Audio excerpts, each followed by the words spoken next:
요한계시록 7번째 시간입니다. 저희가 마지막 때에 대해서 요한계시록에 대해서 이야기를 하다 보면 종종 마지막 때에 일어나는 일들, 심판, 또 환난들, 핍박, 또 여러 가지 무거운 주제들이 있죠. 내용들이 있죠. 이런 것들에 압도되거나 이런 것들 들으면 두려운 마음, 염려되는 마음이 생기는 것이 자연스럽습니다. 사실은 저도 어렸을 때 기억해보면 처음 마지막 때에 대해서 듣고 종말이 온다는 이야기를 듣고 얼마나 두려웠는지 몰라요. 내가 죽은 다음에 예수님이 오시면 좋지 않을까, 그런 생각을 했었습니다. 그리고 지금도 마지막 때에 대해서 사람들과 나누면 첫 번째로 이런 마지막 때에 대한 인식이나 또 지식이나 깨달음이 전혀 없는 사람들과 이야기를 나누면 보통 되게 많이 방어적이라는 인상을 받게 돼요. 왜 그런 생각을 하냐고, 왜 마지막 때가 왔다고 생각을 하냐고, 왜 하필 내가 사는 이 시대의 마지막 때에 대해서 이야기하느냐고, 약간 그런 방어적인 모습을 보기도 하는데요. 종종 그게 사실 저희 모두의 모습입니다. 그런데 그 이유가 사실은 마지막 때에 벌어진 일들에 너무 집중해서 그런 것 같아요. 마지막 때에 벌어지는 일들이 왜 벌어지는지, 이 일들을 왜 하나님께서 허락하시고 왜 계획하셨는지를 저희가 온전히 깨닫는다면 이 요한계시록 이 책 서두에 말씀하시듯 이 말씀을 가지고 지키고 읽고 깨닫는 자들, 여기 복이 있다 말씀하신 것, 그 참된 복을 저희가 누릴 수 있을 줄로 합니다. 특별히 오늘 살펴볼 요한계시록 4장은 이 모든 일들이 왜 일어나는지 그 본질, 그 이유를 가장 잘 보여주는 2장, 4장과 5장의 첫 장이 됩니다. 그래서 저는 개인적으로 참 이 말씀을 보면서 많은 은혜를 받았고요. 또 함께 나눌 수 있는 이 기회가 얼마나 하나님께 큰 감사이고 또 영광인지 모르겠습니다. 마지막 때에 대한 이야기가 나온 김에 왜 지금이 마지막 때인지 성경적으로 잠깐 이 요한계시록이 적혀졌던 시대 이후에 역사가 어떻게 펼쳐졌고 지금 저희가 살아가는 2022년까지 저희는 어느 지점에 와 있는지 잠깐 아주 간략하게 살펴보고요. 오늘 4장을 들어가면서 갑자기 포즈, 일시 정지가 일어납니다.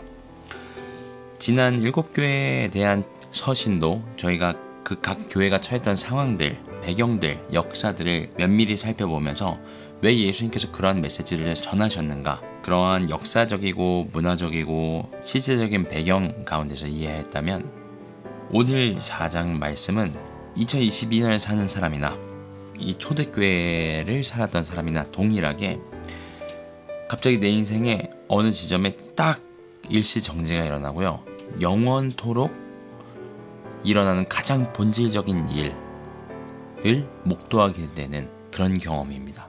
이해가 좀 되시나요? 어떤 역사적인 한 지점이나 부분으로도 제한할 수 없고 가둬놓을 수 없는 영원부터 영원까지 있는 일, 가장 본질적인 일, 저희가 바로 이 내용을 오늘 4장 말씀을 통해서 함께 살펴볼 것입니다. 특별히 당부드리기는요, 아무도 이 내용을 저희의 이성으로, 지성으로 온전히 이해할 수는 없습니다.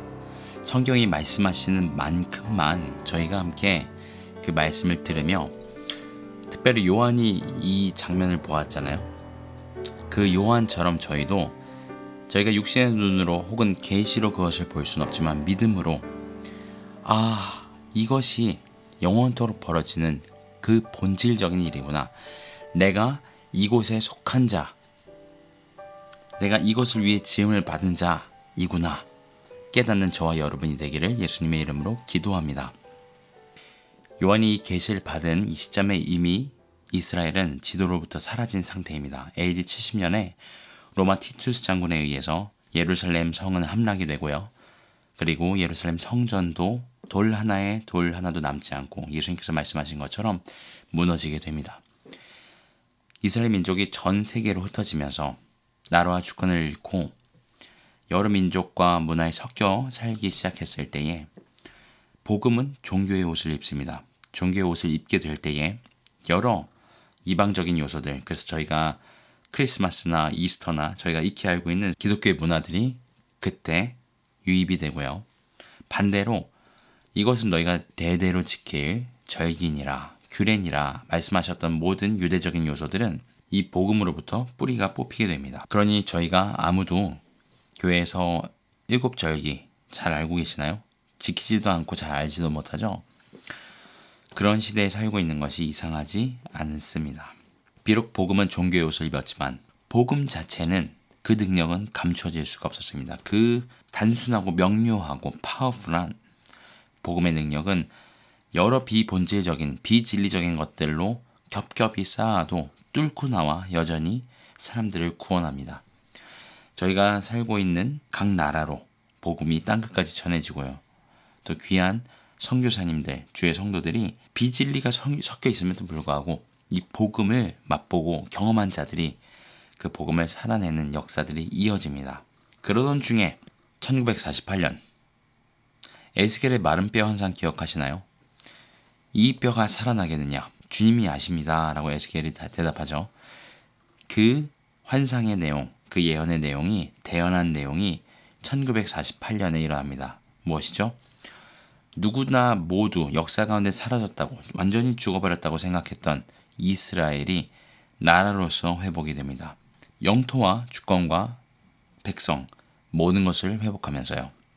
48년에 국권을 회복하고요. 67년에는 6.1 전쟁이 일어납니다. 아랍과 이스라엘 사이에 6일 동안 일어난 전쟁이라 6.1 전쟁이라고 부르는데요. 아무도 이스라엘이 이길 거라고 상상을 하지 못했습니다. 이 아랍 연합군은 굉장히 강력했고요. 숫자로는 아예 상대가 되지 않는, 하지만 그때도 많은 기록이 남아있는데 이스라엘과 요르단 또 이집트 이런 국경을 중심으로 엄청난 모래바람이 일어나서 이스라엘 군대를 지원하고요. 이 6일 동안 이스라엘이 이 지도에서 없어지기는커녕 48년에 다 수복하지 못했던 땅을 12지파에게 분배되었던 그 땅을 6.1 전쟁을 통해 모두 회복하게 됩니다. 놀라운 일이죠. 사람들이 그때부터 마지막 때에 대해서 이야기하기 시작합니다. 왜냐하면 마지막 때가 되면 이스라엘이 회복될 것이라는 것을 예수님도 예언하셨고 정말 많은 선지자들이 예언하였기 때문입니다. 그리고 저희가 읽고 있는 요한계시록에도 마지막 때에 무엇이 있죠? 이스라엘이 있고 성전이 있습니다. 그러니 이스라엘의 회복은 마지막 때, 우리가 마지막 때를 살고 있다는 가장 큰 증거 중에 하나입니다. 게다가 아까 복음이 종교 옷을 입었다 그랬죠?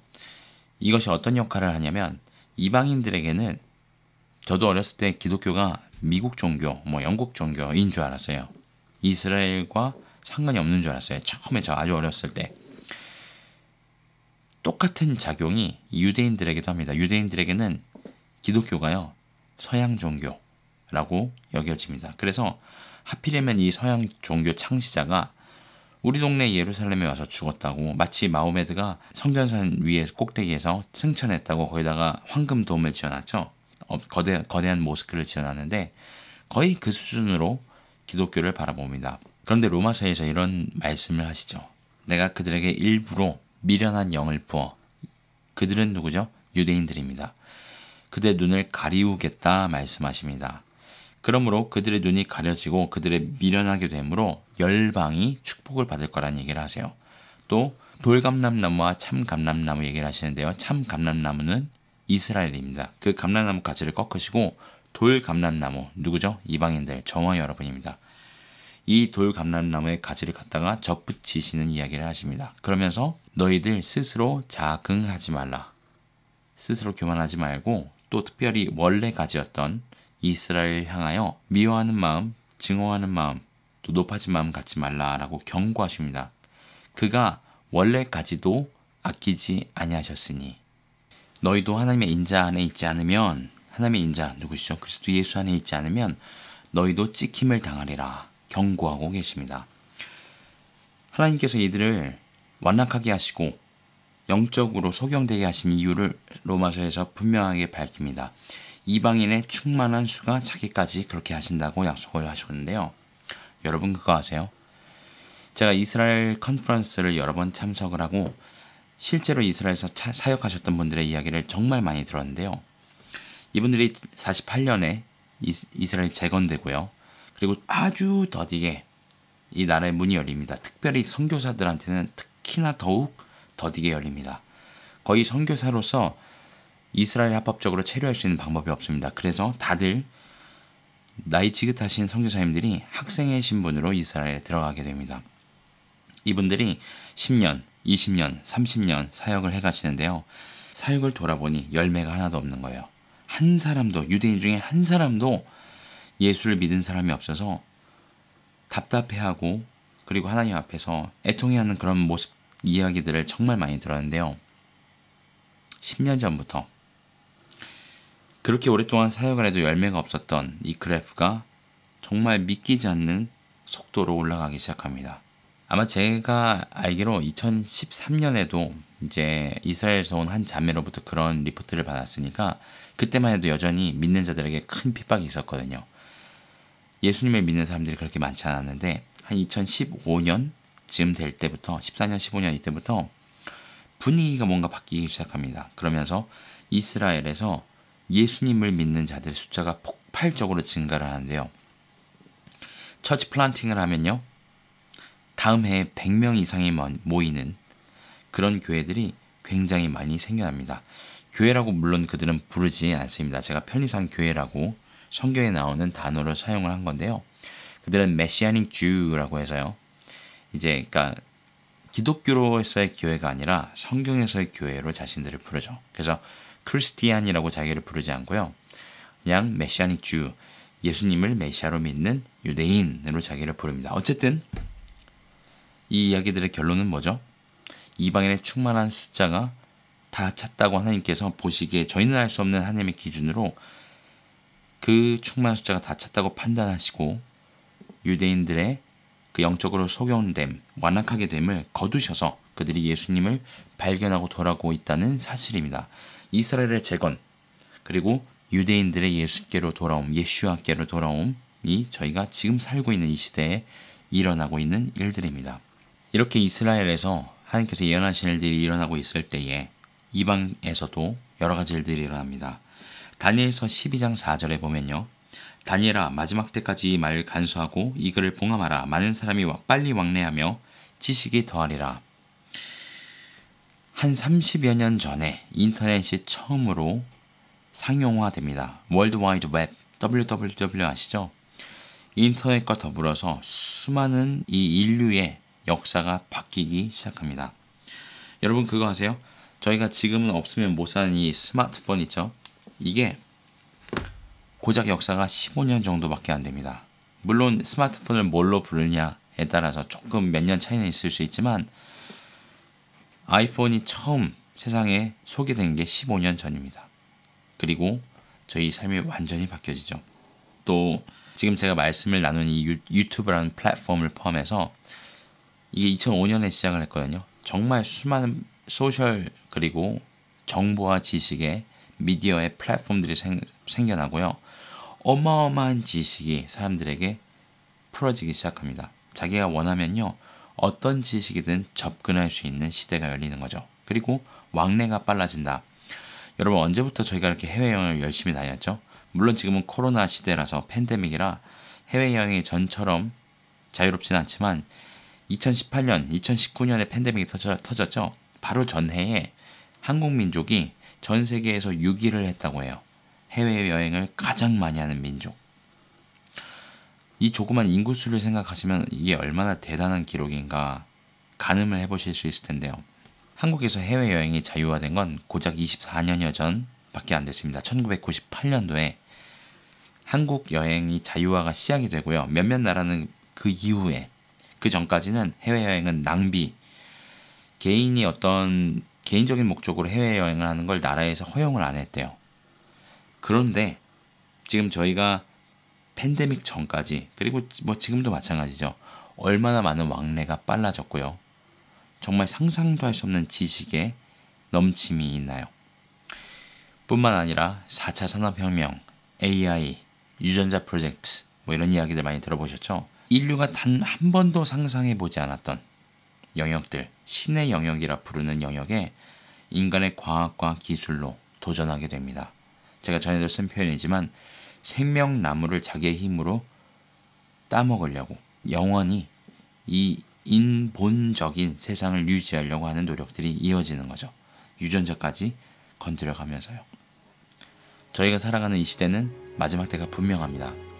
여러분이 지금 어느 곳에서 이 말씀을 들으시던 잠깐 저희가 저희 인생의 모든 것을 잠깐 일시정지해야 될 때가 바로 지금입니다.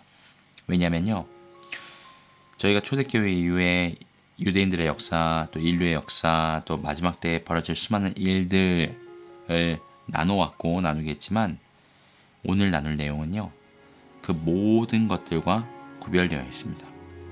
이해되시나요? 모든 것들과 구별되어 있습니다. 영화 보면요, 주인공이 어떤 큰 깨달음을 얻거나 혹은 그 주인공만 알 수 있는 정말 말로 다 형용할 수 없는, 표현할 수 없는 그런 감격이나 충격이나 이런 것들을 받았을 때 모든 것이 정지되죠. 주변에 있는 것들이 모두 정지되고 그 주인공이 홀로 나 혼자 모든 것이 정지된 세계에서 무언가를 직시하고 목도하고 독대하는 그런 장면들을 저희가 영화에서 종종 볼 수 있는데 바로 지금 이 장면입니다.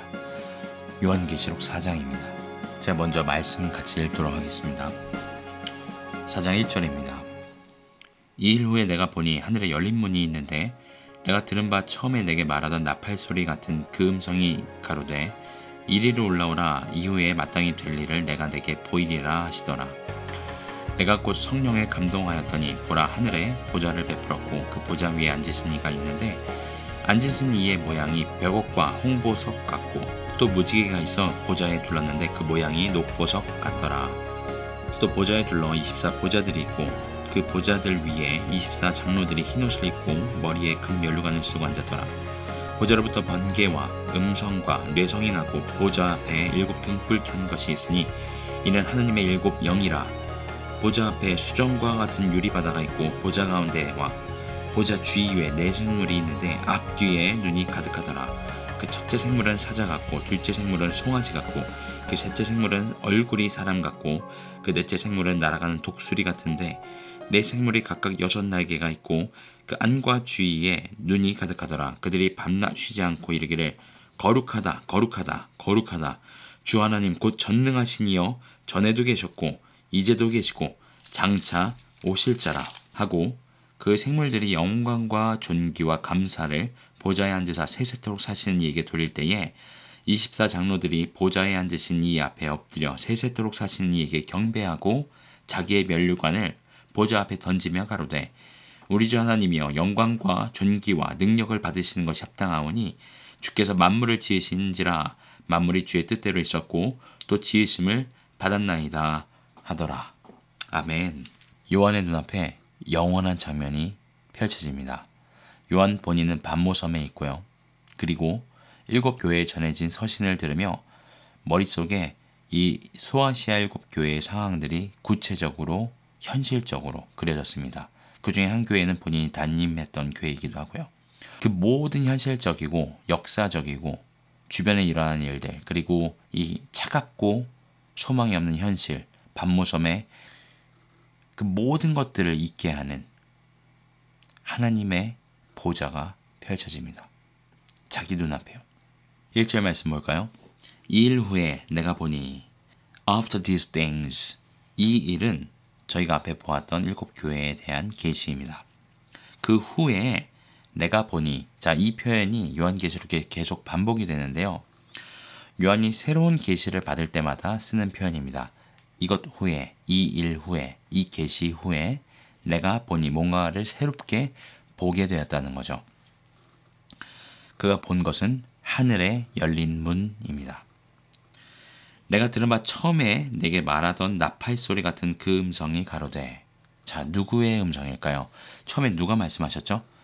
예수 그리스도이십니다. 7 금초대를 오가시는 그분께서 직접 7 교회와 그 사자들에게 편지하신 내용, 그 음성을 들었죠? 그 음성이 처음에 내게 말하던 그 나팔 소리 같은 음성이 가로되 이리 올라오라. 이후에 마땅히 될 일을 내가 내게 보이리라 하시더라. 여러분, 하늘에요 문이 열려 있는데 거기서 예수님의 목소리가 들리고요. 말씀하시기를 이리 오라 말씀하십니다. 상상이 되시나요? 예수님의 목소리가 그 문을 통해 들립니다. 예수님 그분이 바로 문이시죠. 하늘을 향해 열린 문을 아무도 경험한 적이 없습니다. 하늘을 향한 문은 닫혀 있었습니다. 왜죠? 죄 때문이죠. 그런데 그분은 길이요 진리요 생명이시고요. 양의 문이 되셨고요. 누구든지 그분을 통하여 그 문에 들어가는 자는 그분의 양이 되고요. 그분은 우리의 목자가 되시고요. 그리고 영원한 생명을 얻는다. 여러 번 확증해 주셨습니다. 그분께서 친히 하늘의 문을 여시고요. 요한, 네가 비록 지금 반모섬에 있지만 너는 이곳에 속한 자다. 네가 어디에 속해 있는지 빨리 올라와서 보렴 하고 그 문을 활짝 여시고 그 나팔과 같은 소리로 요한을 부르고 계십니다. 이리로 올라오라. 그러면서 뭐라 그러시죠? 이후에 마땅히 될 일을 내가 내게 보이리라. 이후는 언제일까요? 짐작이 되시겠지만 이후에 될 일은 마지막 때의 일들입니다.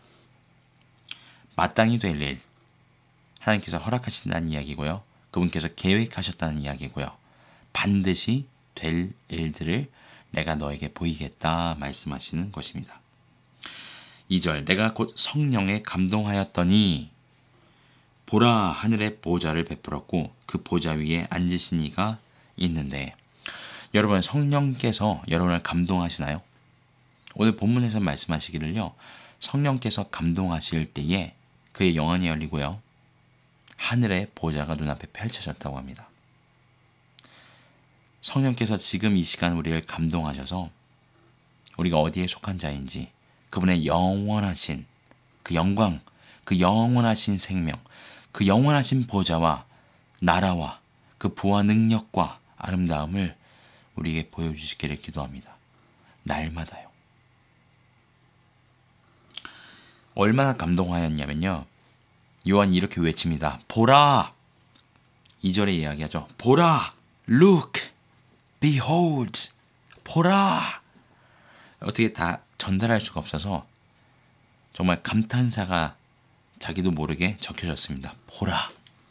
여러분, 저희도 봅시다.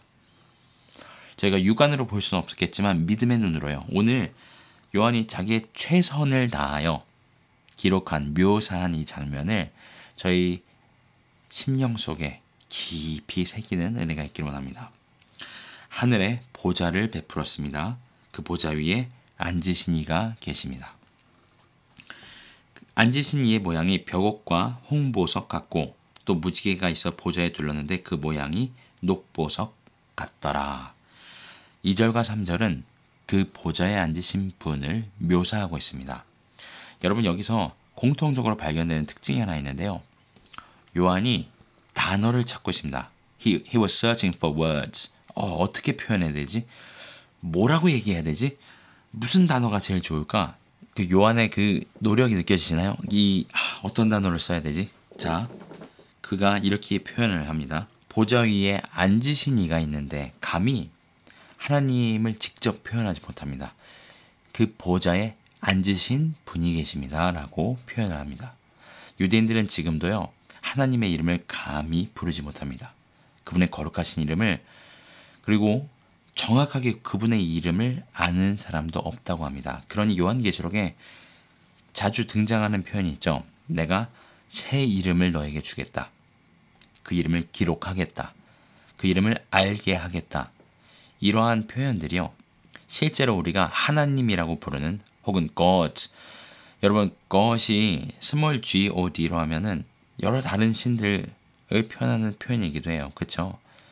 God, 그리고 하나님, 굉장히 일반적인 표현들입니다. 그분은 인격이 있으시고요. 그분은 이름이 있으신데요. 그 이름을 저희가 그분의 나라에 가야 온전히 알 수 있지 않을까라는 생각을 해봅니다. 자, 그래서 요한이 돌려서 표현합니다. 보좌 위에 앉으신 이가 있는데, 앉으신 이의 모양이 뭐라 그러죠? 보석 이름을 갑자기 얘기합니다. 그리고 무지개를 이야기하면서요. 자, 보석과 무지개 하면 여러분 바로 컬러풀한, 정말 찬란한 빛들이 제 생각이 나시죠? 보석이 아름다운 이유는 빛을 반사하기 때문입니다. 그 깎여진 모양대로 수많은 빛을 반사합니다. 특별히 녹색과 사파이어색의 녹색과 또 붉은색의 보석들 이름인데요. 요한이 보석 세공업자도 아니고 수많은 보석 이름을 다 알지는 못했겠죠. 자기가 생각하기에 그분의 영광을 가장 잘 묘사할 수 있는 단어를 찾다가 이 두 단어로 표현하지 않았나 싶습니다. 그리고 그 보좌 위에 무지개가 둘렀습니다. 무지개는 무엇을 상징하죠? 그분의 약속입니다. 그분의 신실하신 약속이요. 노아의 홍수 이후에 친히 하셨던 약속입니다. 참고로 사탄은 얼마나 그 하나님을 모조품을 만들어서요. 따라하고요. 그 하나님의 영광을 가로채길 원하는지 이 무지개가 지금 누구한테 빼앗겨 있죠? LGBT, 그 프라이드라 그러죠. 이 동성연애와 그런 게이들, 트랜스젠더들 그들의 상징으로 이 무지개를 그것도 7개에서 하나 뺀 6개의 색깔로 사용하고 있습니다. 다 이 상징들이 하나님의 것에 속한 것들이 지금은 이 세상 주관자의 손에 넘어간 것처럼 보입니다만 모두 그분의 것이고 그분께서 허락하셔서 일어나는 일이라는 것입니다. 4절 또 보좌에 둘러 24 보좌들이 있고 그 보좌들 위에 24 장로들이 흰옷을 입고 머리에 금 면류관을 쓰고 앉았더라.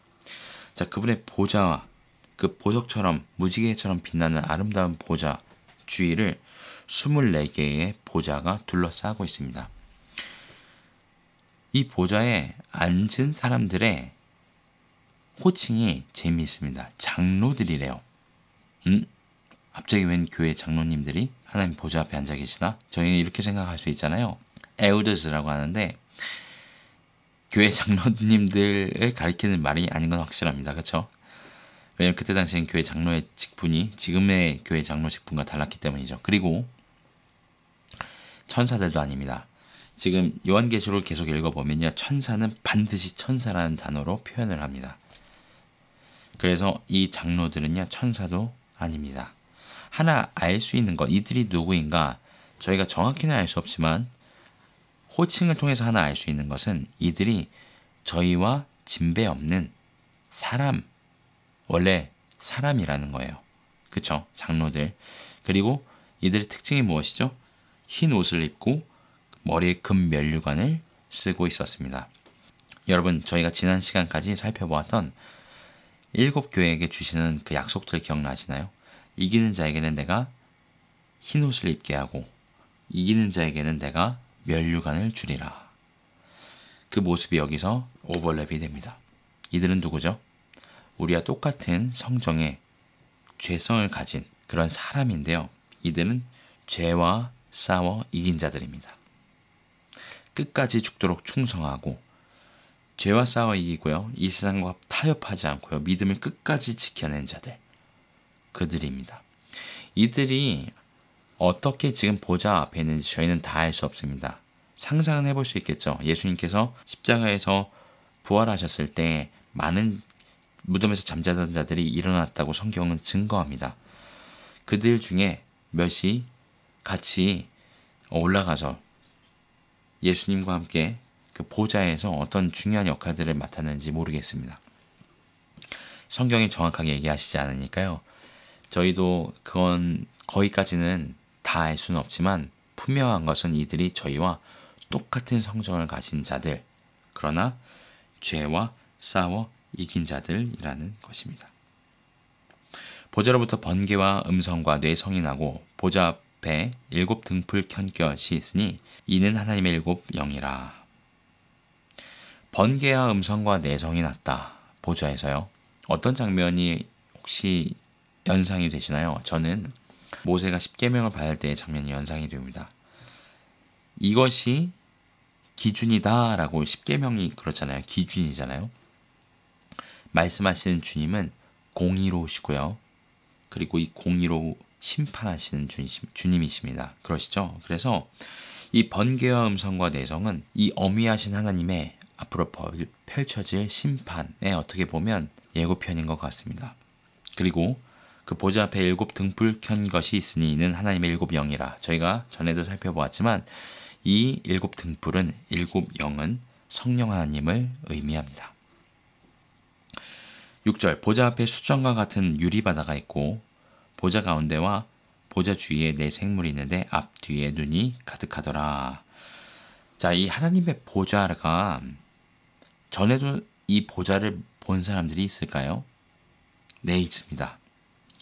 몇 가지 구약 말씀을 살펴볼게요.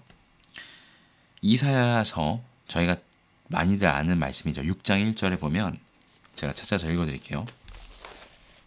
우시야 왕의 죽던 해에 내가 본즉 주께서 높이 들린 보좌에 앉으셨는데 그 옷자락은 성전에 가득하였고 스랍들은 모셔 섰는데 각기 6날개가 있어 둘로는 그 얼굴을 가리었고 그 둘로는 발을 가리었고 그 둘로는 날며 서로 창화하여 가로되 거룩하다 거룩하다 거룩하다 만군의 여호와여 그 영광이 온 땅에 충만하도다. 같은 장면이죠. 또 다니엘서 7장에 보면요.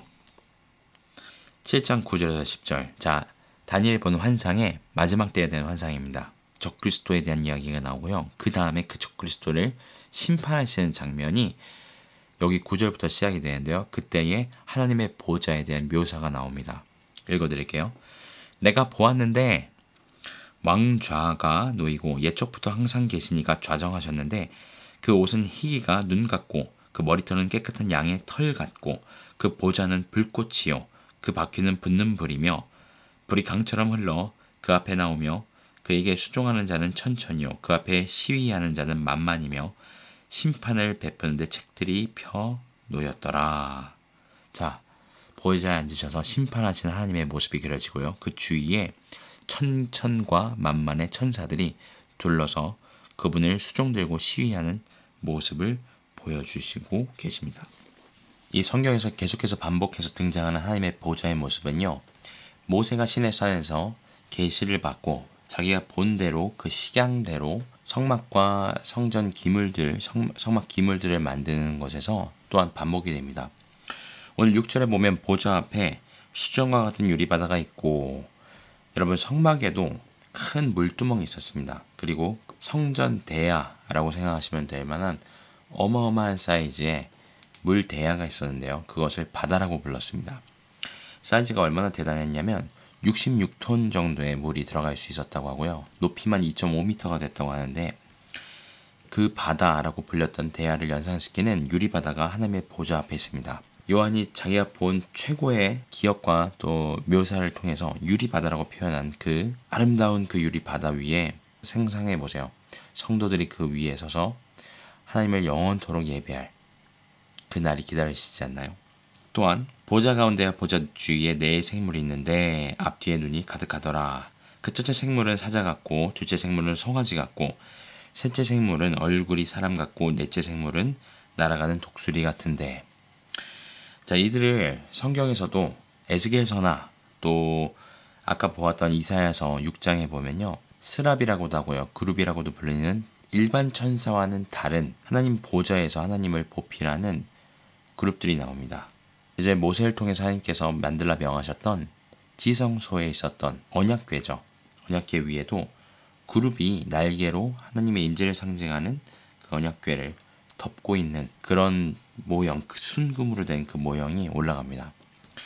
이 장면이 모세가 보았던 장면과 오버랩이 되지 않나라는 생각을 해보는데요. 이 장면을 다 그려보시고요. 이 열린 문을 통해서 요한이 본 하나님의 보좌가 베풀어지고 그 안에 아름다운 보석과 같은 그 보좌에 앉으신 이의 그 형상, 그 영광, 그리고 주위에 24보좌와 장로들, 또 네 생물이 둘러싸고 있고요. 유리바다가 있고요. 이것이 바로 요한이 보았던 영원한 장면입니다. 이해되시나요? 영원한 장면. 이 영원한 장면에서 일어나는 일이 바로 8절부터 마지막 절까지입니다. 어떤 일이 일어나는지 볼까요? 네 생물이 각각 6날개가 있고 그 안과 주위에 눈이 가득하더라. 그들이 밤낮 쉬지 않고 이르기를 거룩하다 거룩하다 거룩하다 주 하나님 곧 전능하신 이여 전에도 계셨고 이제도 계시고 장차 오실 자라 하고 그 생물들이 영광과 존귀와 감사를 보좌에 앉으사 세세토록 사시는 이에게 돌릴 때에. 이곳에서 일어나는 일은요, 영원하신 하나님께 드려지는 영원한 경배와 찬양입니다. 영원한 경배의 첫 번째 악장이라고 해볼게요.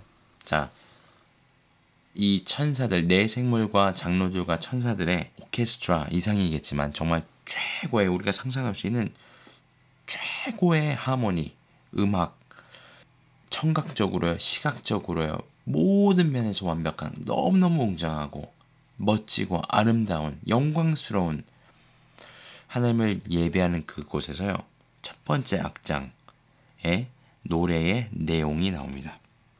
그 첫 번째 악장의 주제는요, 그 노래의 주제는요, 하나님의 거룩하심이고요, 그분의 전능하심, 그분의 영원무궁하심, 하나님의 창조주 되심, 그리고 모든 만물을 주관하심입니다.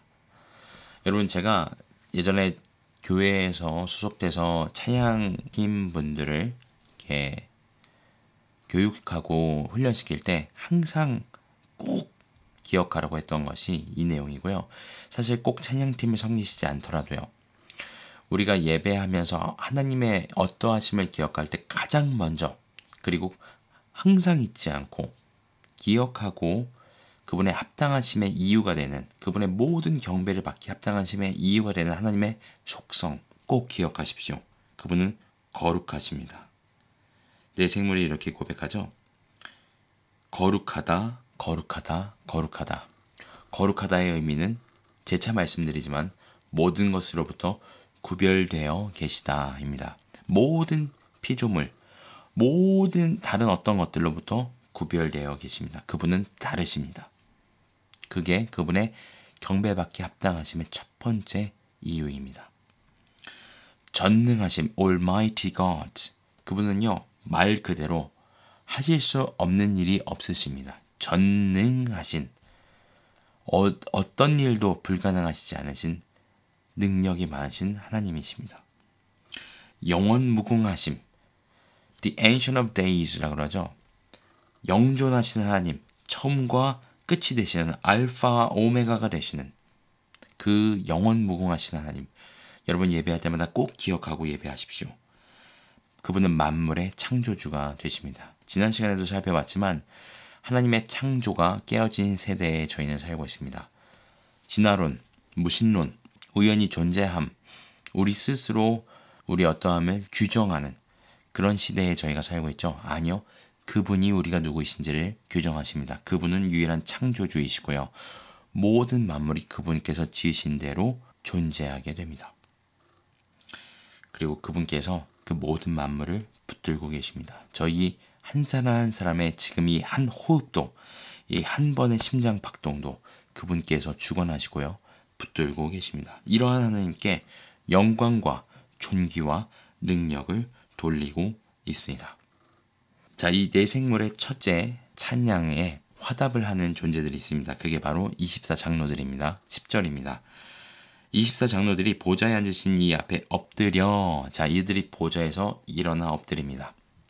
더 이상 앉아있을 수가 없죠. 일어나서 그분 앞에 엎드립니다. 세세토록 사시는 이에게 경배하고 자기의 면류관을 보좌 앞에 던지며 가로되. 여러분, 흰옷과 면류관은 죄와 싸워 이긴 자들에게 하나님께서 약속하신 것입니다. 그렇죠?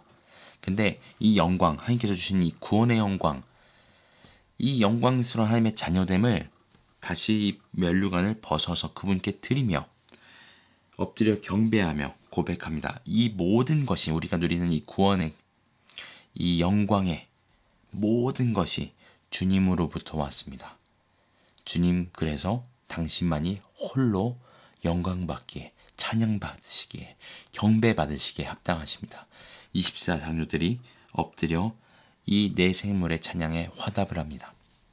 여러분, 이 네 생물이 만약에, 저는 잘 모르지만 천사들 중에서 가장 높은 자리에 있는, 가장 하나님의 보좌 가까이에서, 그렇죠, 오늘 묘사된 장면을 보면 이 곳에서 그분을 예배하고 그분께 수종드는 그런 그룹들이고 천사들이라면 그들의 찬양에 화답하는 존재들은요, 우리라는 겁니다. 이 24장로가 저희라는 얘기는 아닙니다. 하지만 이 24장로, 12지파와 12제자 연상되시죠?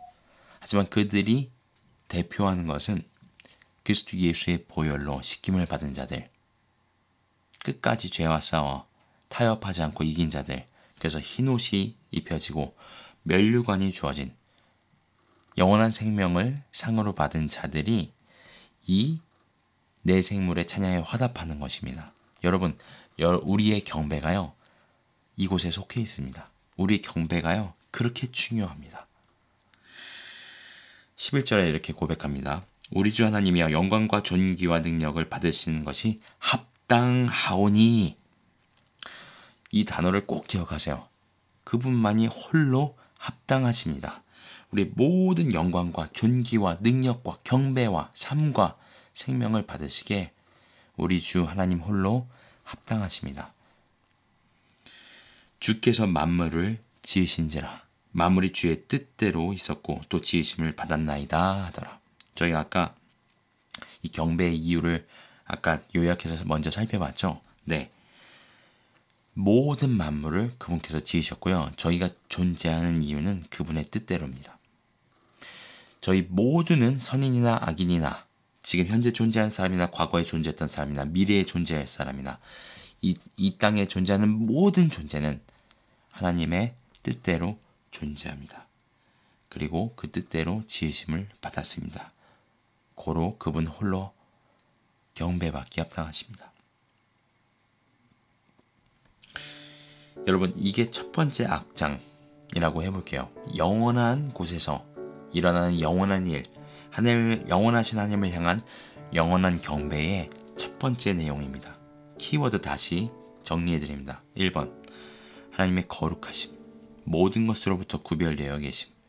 저희도 하나님께 구별된다면, 우리가 그분께로 구별된다면요, 세상으로부터 분리되어 그분께 구별된다면 저희도 거룩합니다.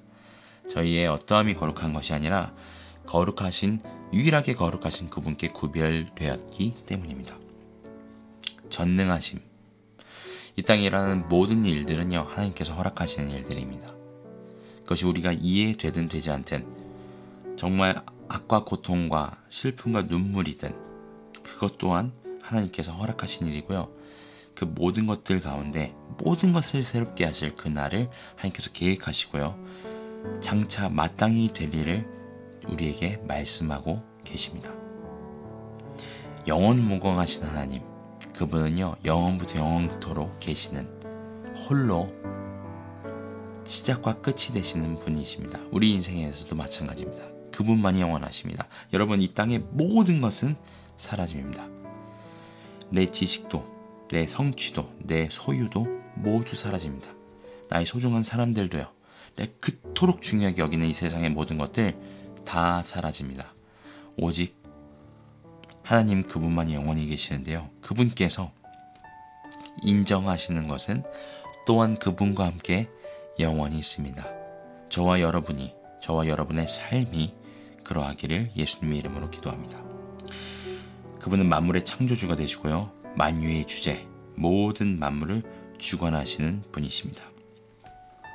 저희 오늘 이 요한계시록 4장의 말씀을 보며 다시 한번 말씀드립니다. 여러분, 어느 곳에서 어떤 시간에 어떤 환경에 계시든 이 시간에 그 모든 것들을 잠깐 내려놓으시고요, 이 영원하신 하나님께서 이 영원하신 곳에서 영원히 받으시는 경배에 내가 그곳에 속해 있다라는 것, 내가 그곳에 그분과 함께 있을 자라는 것, 그 정체성을 믿음으로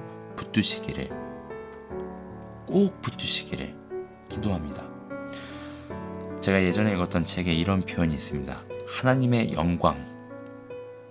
영광에 가장 열정이 있는 존재는 누구인가? 라는 질문을 던지는데요, 저는 열심히 특심해라, 나였으면 좋겠다. 주님, 제가 주님 영광에 가장 열심히 있는 존재이고 싶습니다. 마음으로는 그랬습니다만 그 책의 이야기를 들어보니 고개를 끄덕이며 수긍할 수밖에 없었습니다. 하나님의 영광에 가장 열정이 있는 존재는 하나님 그분이 자체이십니다. 하나님께서 그분 자신의 영광을 위해 저와 여러분을 지으셨습니다.